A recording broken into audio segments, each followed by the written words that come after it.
bring up the spoken word artist.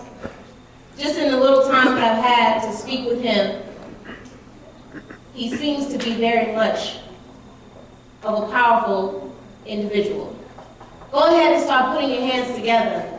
Louder, louder, for Charlie Brown!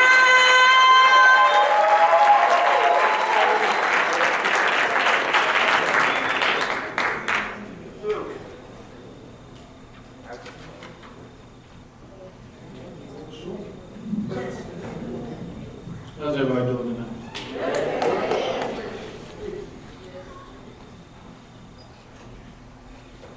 Two young black men come face to face.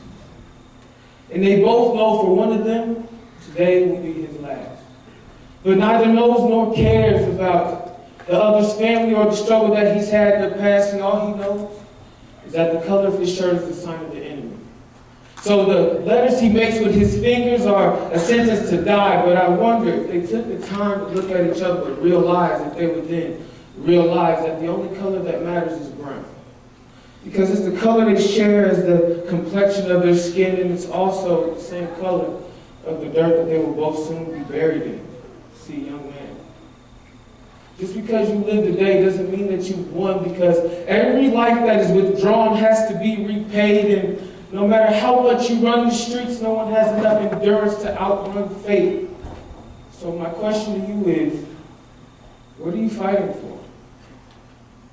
And our young black women have been beaten and abused, and I'm not talking about physical violence. See, your perception has left your image bruised, and your criticism has crushed her self-esteem, and your images of beauty have made nightmares out of her dreams, and your blunt disrespect has gave her amnesia.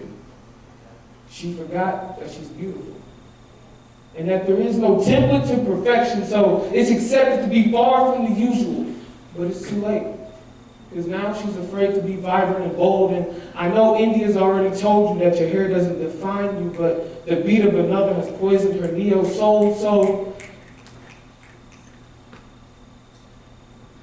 So she overcompensates the physical to hide the spiritual.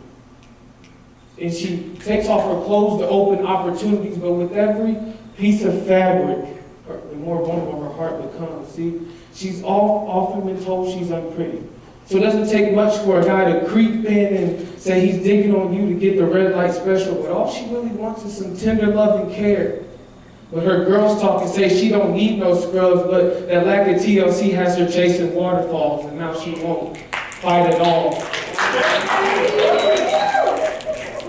So, young women, I ask you, what are you fighting for? See, progress in our community has come to a standstill because now's the time to act, but no one will. See, for years, through hatred and oppression, people fought to break down doors, but us fighting each other has turned civil rights into civil war. So once again, I ask you, what are you fighting for? How about you fight for those that fought for you?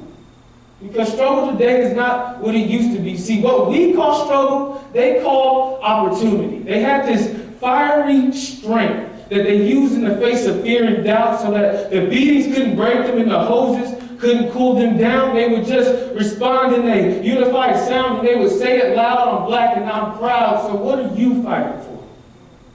How about you fight for those that depend on you? Because it's okay to talk about the path that's been paved, but how do we expect the younger generation to know where to go unless we continue to clear the way? So justice starts now with us. So let's get crime out of our streets and those young people into universities. Speaking of which, don't take this education for granted. Because with every degree, that inspires another young person to make their life more. So while other people carry books in their backpacks, you carry the weight of an entire community in yours. So now it's time to take a stand. And it's time to be heard. But if we don't lift every voice and sing, they will never hear our story. But if we come together on common ground to tell the legend, then they will all hear of our glory.